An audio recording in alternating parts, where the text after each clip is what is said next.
que tiene ese poder para cambiar nuestra vida, que tiene ese poder para cambiar a la persona desde adentro hacia afuera, es algo tan precioso, es algo tan tremendo, y que muchas veces yo me pongo a pensar lo poderoso que es el poder que tiene la palabra, ¿verdad? La Biblia dice que el verbo era Dios y el verbo estaba con Dios, ¿verdad?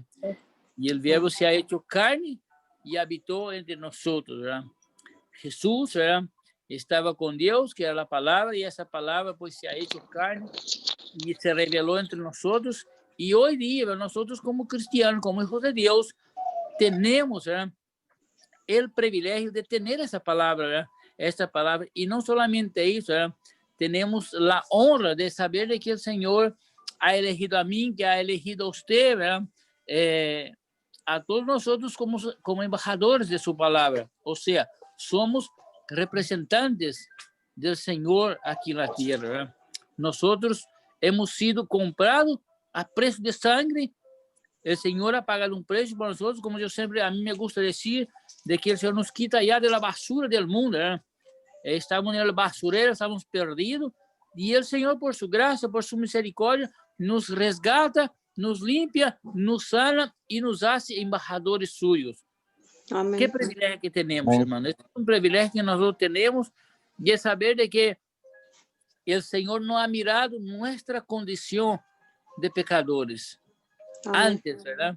Antes estamos en nuestra condición de pecado, hacíamos lo que nos daba la gana, y el Señor, a través de su Espíritu Santo, nos regaló, ¿verdad?, esa fe de creer en Él, de poder aceptarlo como nuestro Señor, como nuestro Salvador. Yo quiero leer, ¿verdad?, para nuestra meditación, Hebreos capítulo 13,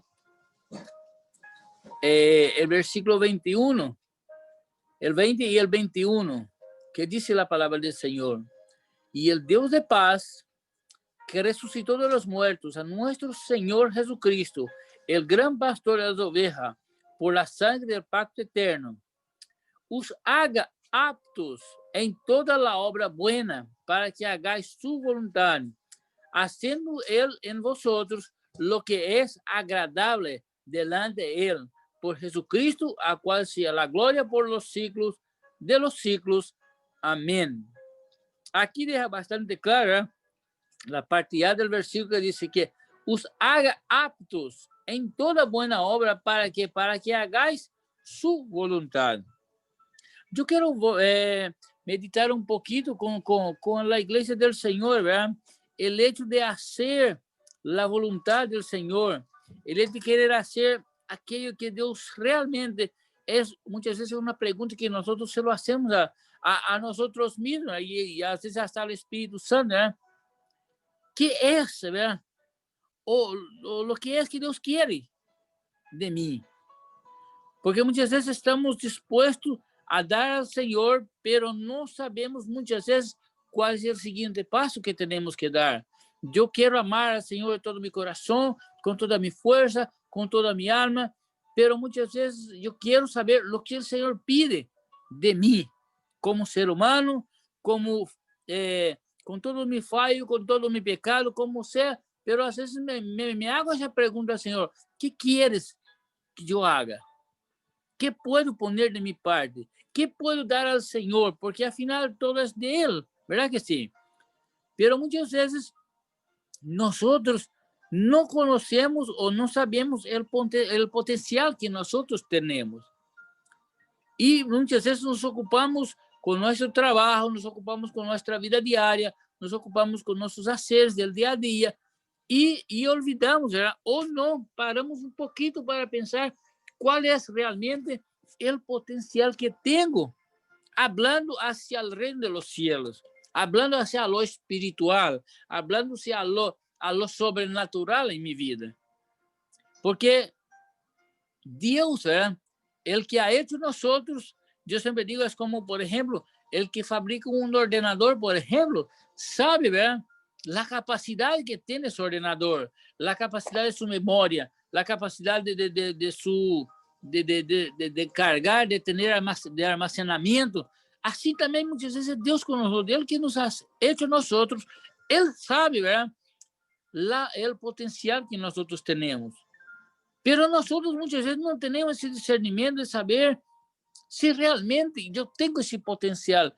A veces miramos una persona ungida del Señor predicando la palabra, otra vez miramos una persona que tiene una voz muy bonita, que está alabando al Señor, otros pues sirve de otra forma, y muchas veces yo me miro a sí mismo y veo mi condición humana, mi capacidad humana, y no encuentro, ¿verdad?, en qué parte o dónde en el reino de Dios yo soy apto, ¿verdad?, para hacer la voluntad del Señor.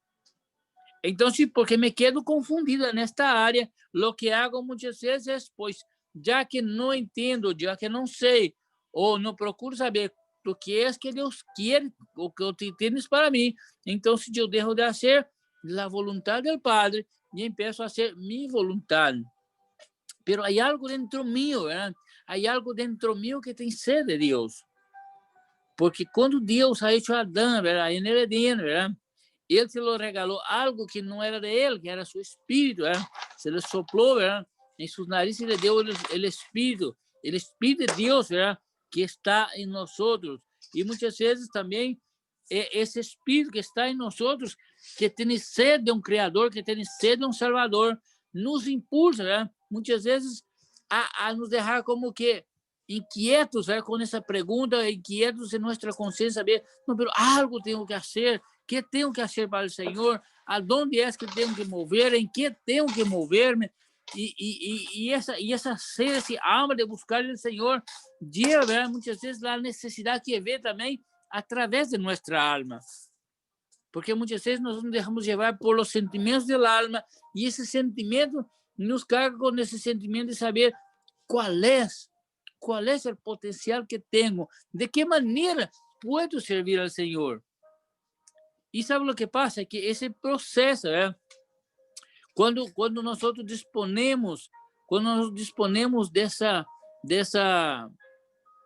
de querer saber lo que es que realmente Dios quiere para que yo haga, para que sea realmente su voluntad, entonces es donde Dios empieza a trabajar en nuestra vida, donde empieza el proceso, ¿verdad?, de que Dios empieza a no quizás hablar conmigo así directamente, pero a través de mi vida, a través de las circunstancias, a través de las personas que están a mi alrededor o a través de las circunstancias del momento, me va llevando por caminos donde empieza a procesar conmigo a través de decisiones, de muchas veces de circunstancias. Então, eu vou tomando decisões no caminhar, eu vou vendo a mi alrededor de que parece que não entendo, parece que as coisas se vão cambiando de uma forma de que eu quizás não noto tanto, pero quando eu estou a uma certa distância em mi caminhar, em la vida normal, em la vida diária, me dou conta de que algo ha cambiado em minha vida, de que algo me ha cambiado.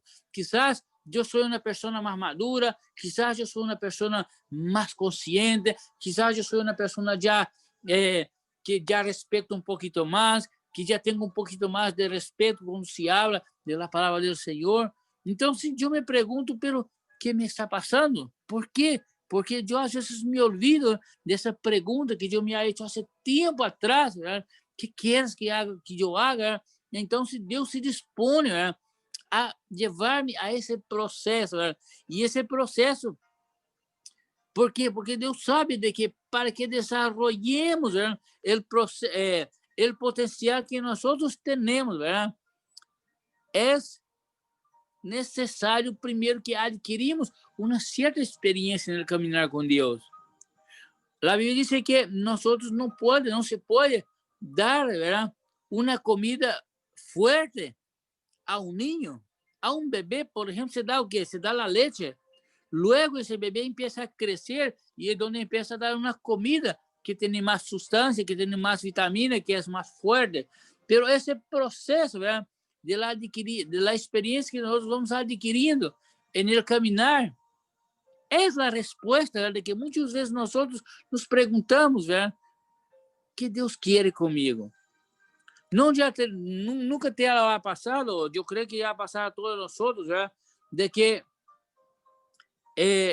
cuando yo quiero, cuando yo deseo, cuando yo pregunto, y estoy pasando por ese proceso con lo cual Dios está trabajando conmigo, que quizás ni siquiera me doy cuenta, ¿verdad? Ni siquiera me doy cuenta, pero me doy cuenta de que, bueno, por un momento me viene el Espíritu Santo y me habla y me hace convencer de que lo que estoy haciendo, muchas cosas que estoy haciendo en el caminar de mi vida, lo estoy haciendo mal, que hay cosas que muchas veces yo no lo quiero hacer, pero sigo haciendo, que tengo que renunciar a eso. ¿Por qué? Porque cuando el hombre dispone el corazón, cuando el hombre dispone su vida a dejarse que el Señor trabaje en su vida, entonces, ¿qué pasa? Que Dios, ¿verdad? El Señor se deja a conocer por nosotros.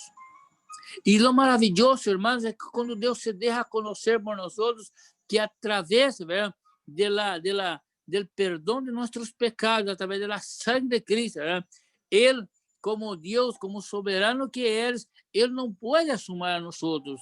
Él no puede acercarme a mí, Él no puede acercar a usted, porque su gloria es tanta, ¿verdad? De que nosotros seríamos consumidos.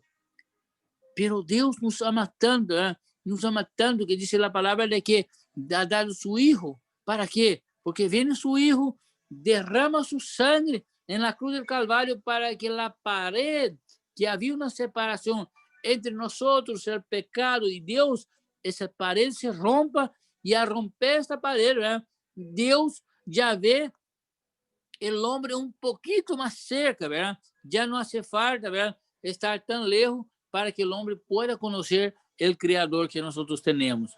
Entonces, una vez que Jesús viene, que muere en la cruz del Calvario, pero aún todavía, ¿verdad? Aún todavía el hombre no puede, Dios no puede todavía acercarse al hombre, aunque el hombre es perdonado de sus pecados, aunque el hombre, ¿verdad? Vas a vivir el cielo con el Señor, aunque el hombre tiene, ¿verdad? Un corazón nuevo, una vida nueva, todavía el Señor no puede, Dios, Jehová, no se puede acercar al hombre, pero Dios siempre busca, ¿verdad? La forma. ¿Y cuál es la forma que Dios buscó para hablar con nosotros? A través de su Espíritu Santo. Então, se Deus, ¿verdad? Com sua magnificência, com sua onipresencia, com sua onipotência, que ha hecho? Yo no me puedo acercar al hombre, yo no puedo estar hablando con el hombre como yo hablaba en el jardín del Edén, pero sí, ¿verdad? Yo puedo vivir dentro del hombre. Aleluyas. Y es lo que el Señor ha hecho a través del Espíritu Santo, ¿verdad? Él se deja conocer, ¿verdad? A nosotros a través de su Espíritu Santo, ya que el hombre ahora tiene un corazón perdonado, que ahora tiene un corazón limpio, entonces viene el Espíritu Santo y empieza a hablar con el hombre, ¿verdad? De un Dios soberano desde adentro hacia afuera. Empieza ese cambio, ¿verdad? En nuestra vida, en nuestro corazón, empieza a cambiar nuestros sentimientos, empieza a cambiar nuestros deseos, empieza a cambiar nuestra perspectiva de vida, empezamos a mirar el mundo de afuera desde otra manera que la cual nosotros miramos antes. ¿Por qué? Porque ahora ese Dios que hace un tiempo atrás nosotros habíamos preguntado, ¿verdad? Que Él quería que así con nosotros, então é como que nosotros estamos abrindo a porta para que Él pudiera venir a través del Espíritu Santo, ¿verdad? Y hacer esa morada hacia dentro de nosotros. Y ya una vez dentro de nosotros, ¿verdad? Viene, ¿verdad? Lo que nosotros siempre decimos, de que ya lo tengo, ¿verdad? Yo ya lo tengo, la capacidad de saber de que Dios está conmigo, de que Él vive en mí, y que yo estoy en Él y que Él está en mí. Pero también cargo conmigo, ¿verdad? Como dice el apóstol Pablo, yo cargo conmigo que las marcas de un pasado de pecado, las marcas de heridas, las marcas de cosas de mi pasado que quizás todavía yo sé que la sangre de Cristo me perdona, yo sé que la sangre de Cristo me limpia, pero aún me falta una cosa. ¿Y cuál es esa cosa, pastor? Esa cosa es que yo necesito también, después que dejarme, que Dios se deja conocer por mi persona, yo tengo que aprender a encontrar a mí mismo. Porque muchas veces estamos preocupados con el hermano de al lado, estamos preocupados con la persona de afuera, pero muchas veces nosotros dejamos de encontrar nosotros mismos, o sea, de preguntar a mí mismo, ¿quién soy yo en Dios? ¿Quién soy yo? ¿Qué es, verdad? Realmente que yo soy en Dios para la persona que está de mi lado? ¿Qué yo soy en Dios para las personas que no tienen a Cristo? ¿Qué yo soy en Dios para las personas que quizás han pasado por etapas de que yo he pasado en mi pasado y que hoy tengo la posibilidad de hacer con que esta vida salga del pecado como yo he salido? Pero yo no quiero muchas veces encontrar conmigo mismo, ¿sabe por qué? Porque muchas veces aún traigo, ¿verdad? Quiero ver cuánto tengo. Yo aún traigo dentro de mí, ¿verdad? Dentro de mi corazón, dentro de mi vida, ¿verdad? Marcas o heridas o raíces de amargura o tristeza o soledad, o sea, cada uno de nosotros, si vamos a hablar en privado con cada uno, yo sé que cada uno de nosotros tenemos nuestros fantasmas pasados. Entonces, muchas veces yo no quiero mirar hacia mí mismo, ¿verdad? Y decir con sinceridad a ese Dios que se deja conocer a través de la palabra, a través del Espíritu Santo, porque me voy a tener que enfrentar cosas que yo tengo que dejar atrás. Y muchas veces esas cosas que tengo que dejar atrás no solamente son cosas feas, cosas malas. La Biblia dice que nosotros tenemos que hacer morir lo viejo que tenemos nosotros. Esa vieja criatura, esa vieja naturaleza, ¿verdad? Esa vieja vida que nosotros teníamos antes. Y muchas veces cuando el Señor te está diciendo que tiene que hacer morir lo viejo, eso no quiere decir, ¿verdad? De que usted tiene que hacer morir solamente lo que era malo. La Biblia nos dice que tenemos que dejar morir lo malo que teníamos, no hacer morir lo viejo. ¿Por qué?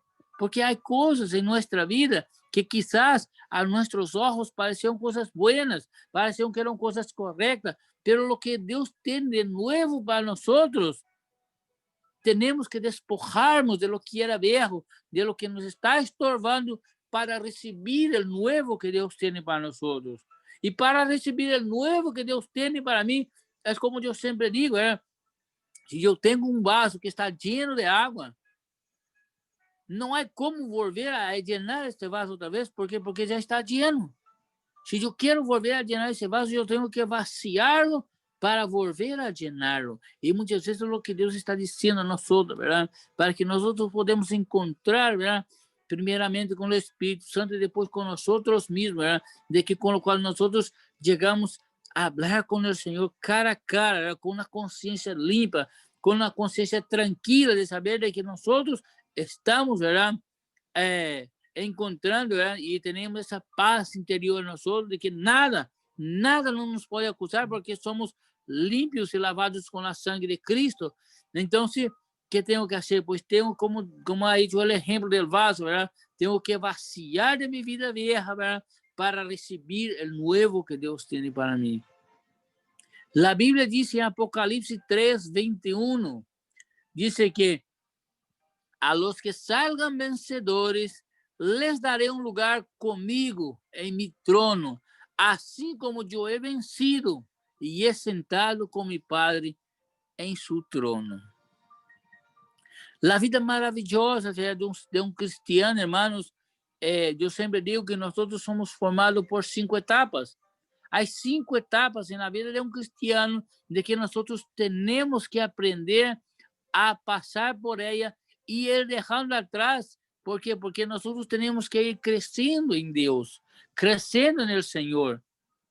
Y hoy, ¿verdad? Yo creo que no vamos a alcanzar a hablar de estas 5 etapas del cristiano, pero yo espero de que a partir de los siguientes domingos, pues cada domingo podemos hablar de una de estas etapas, ¿verdad? Con lo cual nosotros estamos dentro del tema de que Dios se deja conocer a nosotros y que nosotros nos deja conocer a uno mismo para tener ese verdadero encuentro con el Señor.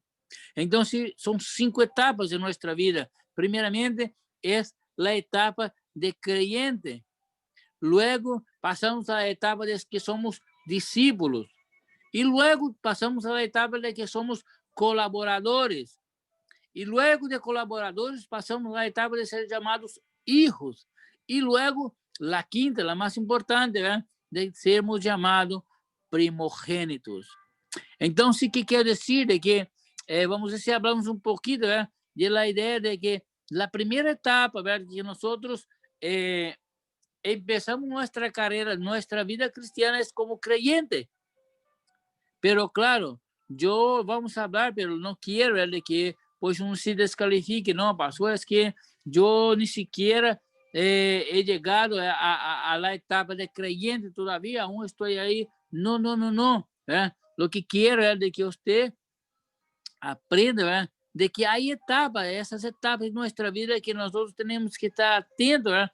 Para saber de que al pasar a la siguiente etapa, yo he pasado, yo he vencido, ¿verdad? Esa etapa. Entonces, vamos a decir, pero yo soy creyente, sí. La única diferencia, ¿verdad? De un creyente con una persona incrédula es que el creyente está bajo una revelación. Él está bajo una revelación y de la salvación, o sea, eso es apenas un comienzo, ¿verdad? En San Marcos 16, el versículo 16 dice, ¿verdad? El que crea y sea bautizado obtendrá la salvación, pero el que no crea será condenado. Entonces, ¿qué está diciendo? Que no solamente basta que nosotros creyemos. De hecho, ¿verdad? De hecho, yo creo que cuando nosotros aceptamos a Jesús, ese creer que nosotros tenemos de Él va más allá de un solo conocimiento, ¿verdad? ¿Por qué? Porque nosotros tenemos dos formas de creer en Dios. Una es cuando nosotros creemos en la dimensión del alma. Y esa forma de creer no conlleva, o sea, no tomamos ninguna acción, no tenemos ninguna actitud. ¿Por qué? Porque somos movidos a través de lo que sentimos, de lo que nos sentimos, de que se me da la gana, de que no se me da la gana, y muchas veces eso no conlleva ninguna acción, ninguna actitud. Ahora, cuando nosotros creemos en la dimensión del Espíritu, que eso va acompañado, ¿verdad? De una actitud de cambio, ¿verdad? De un ejemplo, ¿verdad? Como hablamos a poco de hacer morir, ¿verdad? La antigua vida, ¿verdad? Entonces, al ser bautizado, ¿verdad? Es como que yo creo, soy bautizado, es participar, ¿verdad? De la muerte y la resurrección de Cristo. Y es curioso, ¿sabes qué, hermanos? Que sabe cuántas personas que andan por ahí que solamente creyeron. Yo creo que en nuestra vida ya han pasado mucha gente, ¿verdad? Que viene a la iglesia, que se salta, que pula, que grita, que da gloria a Dios, pero quedaron ahí, se fueron, después nunca más volvieron. O sea, que se quedaron solamente en la parte que creyeron. Y de hecho, la Biblia dice que el diablo también cree. Y cree de tal forma, ¿verdad? Que hasta tiembla, ¿verdad? Cuando escucha la palabra. Pero tampoco eso le sirve, ¿verdad? De algo, porque una vez creyendo, nosotros tenemos que hacer, tenemos que actuar. Tenemos que actuar. No actuar como actor, ¿verdad?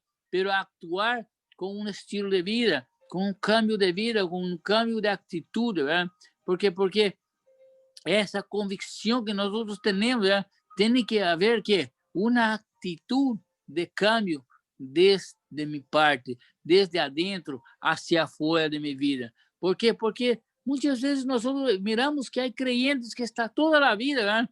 Y que no cambió todavía su manera de vivir. O sea, sigue, ¿verdad? Con ese mismo cambio, con ese mismo estilo de vida, que no hay ningún cambio, no hay nada de mudanza en sus vidas. Y esto no es lo que Dios quiere para nosotros. ¿Por qué? Porque cuando hay los cambios de nuestra vida, es un síntoma de que yo he pasado de la muerte para la vida. O sea, en otras palabras, el que creyere, muere y resucita con Cristo. Esto es a través de qué? A través del bautismo. Ahora es muy importante saber de que nosotros, ¿verdad? La etapa de creyente es una etapa que tenemos que hacerla muy bien. Si no aprovechamos, si no hacemos bien la etapa de creyente, no aprovechamos la segunda etapa, que es ser un discípulo. ¿Por qué? Porque para ver como yo les decía, para que yo pueda ver lo nuevo que tengo en mí, ¿verdad? Yo tengo que hacer morir lo viejo, o sea, yo tengo que vivir bien esa etapa de creyente. ¿Por qué? Porque el creyente está pasando, ¿verdad?, por una revelación, y esa revelación él tiene que vivirla día a día. O sea, el creyente, ¿verdad?, por lo menos tiene que tener la capacidad, ¿verdad?, de poner por lo menos la mirada, ¿verdad?, en lo nuevo que Dios tiene para él. En Filipenses 3:12 dice, ¿verdad?, no quiero decir que ya lo haya conseguido todo, ni que ya sea perfecto, pero sigo adelante con la esperanza de alcanzarlo, puesto en Cristo Jesús, que me alcanzó primero. Hermanos, no digo que yo mismo lo haya alcanzado. Lo que sí hago es olvidarme el viejo, ¿verdad? Lo que se quedó atrás, esforzarme. ¿Para qué? Para alcanzar lo que está por delante. ¿Para qué? Para llegar a la meta de ganar el premio celestial que Dios nos llamó a recibir por medio de qué? Por medio de Jesucristo. Todos los que ya poseemos una fe madura, que ya es pasar de la etapa de creyente al discípulo, ¿verdad? Debemos pensar de esta manera. Si alguna cosa ustedes piensan de otro modo, Dios hará ver esto también. Pero eso sí, debemos vivir de acuerdo con lo que hemos alcanzado. O sea, que muchos no logran ver lo nuevo porque todavía, ¿verdad?, dice la palabra, de que, pero esto sí debemos vivir de acuerdo con lo que ya hemos alcanzado. O sea, si usted no ha despojado, ¿verdad?, de las cosas viejas, usted todavía no ha alcanzado lo nuevo. Entonces vamos a vivir que segundo aquel que hemos alcanzado. Pero dice el apóstol Pablo que tenemos que proseguir la meta. ¿Para qué? Porque tenemos que tener una actitud de querer llegar a un blanco, ¿verdad?, de llegar a ese lugar que es el reino celestial de nuestra vida. Pero muchas veces en 2 Corintios 5:16 dice que por eso nosotros ya no pensamos de nadie según los criterios de ese mundo. Ojo, no pensamos más como creyente que queremos llegar a la fase de ser un discípulo. Ya no pensamos más los criterios del mundo. Aunque antes, dice la palabra, pensábamos de Cristo según tales criterios, ahora ya no pensamos assim dele. ¿Sabes por quê? Porque quando nosotros estamos pasando por essa etapa de revelación, ¿verdad?, esa etapa de creyente, ya los criterios del mundo ya no nos llaman la atención. El pecado que antes lo hacíamos inconscientemente y que ahora somos conscientes, ya no nos deja más tranquilos, ya se ha convertido en algo que es molesto para nosotros, porque el Espíritu Santo nos convence, ¿verdad?, de lo que nosotros estamos haciendo es pecado, es malo. Y sigue la palabra que dice, el versículo 17, por lo tanto, el que está unido a Cristo, ojo, el que está unido a Cristo es una nueva persona. Las cosas viejas pasaron y se convirtieron en qué? En algo nuevo. Qué maravilla, hermanos. Qué bendición, ¿verdad? Entonces, hay cosas, ¿verdad?, de que hay cosas buenas, viejas, que nosotros estamos esperando que Dios cambie, pero Dios no va a cambiar. ¿Sabes por qué? Porque soy yo, es usted que tiene que soltar. Dios está dispuesto a llenarte otra vez. Pero hay cosas que nosotros tenemos que soltar, hermanos. Nosotros no hemos venido aquí para hacer riqueza. Nosotros no hemos venido aquí para ganar todo el dinero del mundo. No, nosotros hemos venido aquí con un propósito, ¿verdad? De predicar esta palabra, de llegar, ¿verdad? A llevar una vida de santificación para llegar al cielo. Entonces, muchas veces lo que nosotros tenemos que hacer, como dice la palabra, es soltar todo peso, todo embarazo, aquello que nos está estorbando, ¿verdad? Para proseguir la meta, que es la perfección en Cristo, ¿verdad? Entonces, lo que pasa es que hay mucha gente que después que creyeron, ya están tranquilas.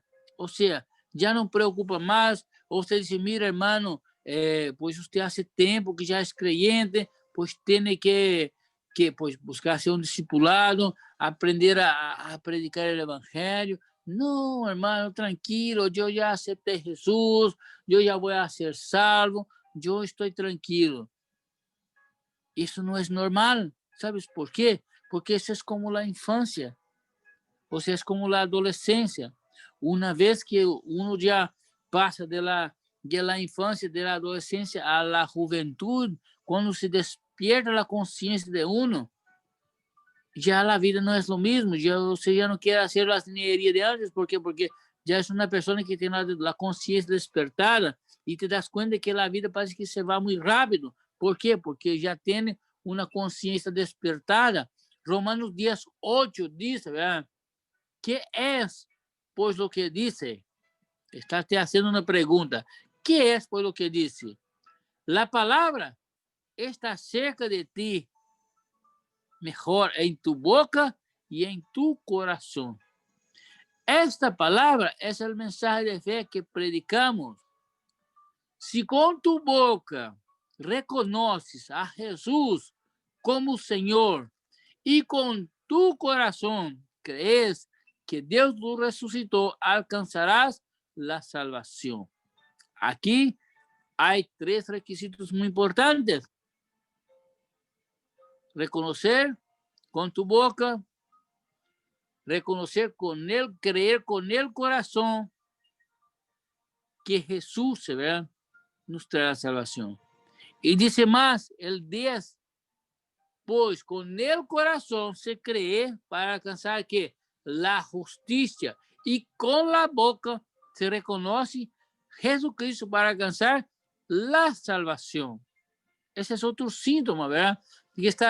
Que nosotros estamos pasando esa etapa de confesar a Jesús, ¿verdad?, que es el Señor, para ver los resultados. O sea, el síntoma, ¿verdad?, que yo tengo, ¿verdad?, de que yo estoy pasando esa etapa, ¿verdad?, de confesar a Jesús. ¿Por qué? Porque los resultados de mis actitudes, de mis decisiones, de la forma de hablar, de la forma de actuar, de mi vida, de mi estilo de vivir, se ha cambiado porque yo dejé al viejo, ¿verdad?, y estoy viviendo el nuevo. Entonces, ¿qué pasa? Como yo decía, si no cumplo bien esa etapa, yo entro, ¿verdad? ¿Me escucha, hermanos? ¿Me está escuchando? Amén. Amén. Amén. Pastor, le quedan como 2 minutos y medio. Amén, amén, amén. Vale, pues entonces, como yo decía, si yo no cumplo bien esa etapa de creyente, ¿verdad?, cuando llega el momento que yo tengo que ser un discípulo, que yo tengo que pasar la etapa de creyente a discípulo, si yo tengo alguna materia pendiente, eso me va a ser difícil, porque discípulo significa ser un seguidor. Y si yo tengo algo pendiente, esa materia me puede hacer perder toda una vida con Dios. Amén. Así que yo dejo aquí, ¿verdad? Espero que el domingo que viene o el otro domingo podemos seguir, ¿verdad?, con ese estudio, porque si no se va a terminar el tiempo y no quiero. Vale, hermanos, pero espero que el domingo podamos terminar. Amén.